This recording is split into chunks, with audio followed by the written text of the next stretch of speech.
2026 will be a special year for slasher fans, because Scream 7 will finally hit theaters on February 27th. The long-awaited release of the Scream 7 trailer has set the internet ablaze. This is still rightfully one of the most popular slasher franchises today, but the sequel has naturally been the center of controversy since Melissa Barrera's firing. The Scream 7 trailer reignited the backlash regarding Barrera's firing as netizens were quick to bring up her other successful movies and upcoming projects within hours of the trailer's release. Some have even been calling for a boycott over the questionable actions on the part of the Scream franchise's studio. The reaction to the trailer has been far from enthusiastic.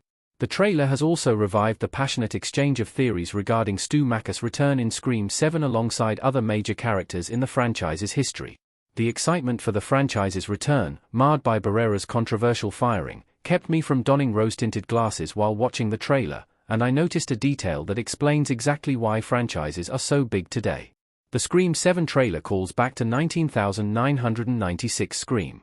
One of the earliest things you notice in the Scream 7 trailer is the familiarity of the bait-and-switch model that calls back to the original Ghostface duo who helped reshape genre expectations.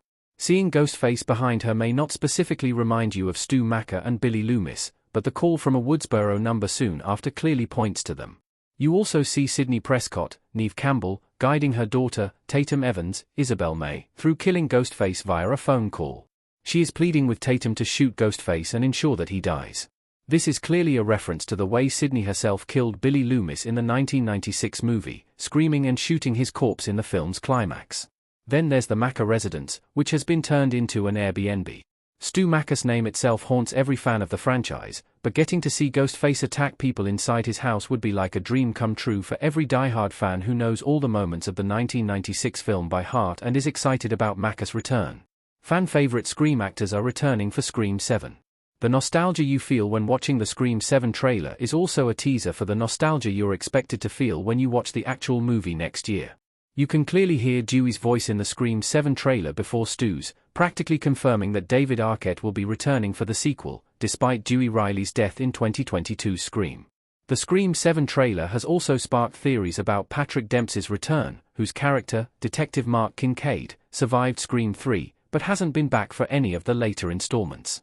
It is rumored that Kincaid is Sidney's husband, or at least Tatum's father, but we'll have to wait a few more months to find out if Dempsey is actually returning.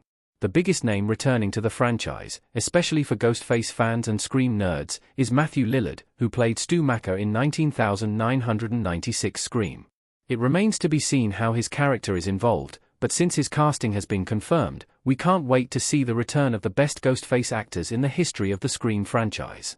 Franchise films have the most potential for nostalgia. Scream 7's trailer, heavily calling back to and referencing the original 1996 movie, demonstrates the strength of nostalgia as a marketing tactic.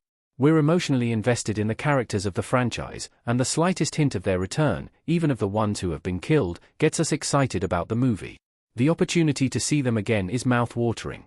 While biopics and retellings of real events also rely on people's nostalgia alongside their curiosity, the ease with which franchise films can simply use nostalgia to bring hordes of viewers to the theaters is impossible to compete with. Even the MCU, despite seemingly moving forward, will eventually be bringing back Iron Man and Captain America, albeit played by different actors. Franchise movies always ignite a sense of nostalgia, as even the return of the working formula makes us nostalgic for the first time we discovered them.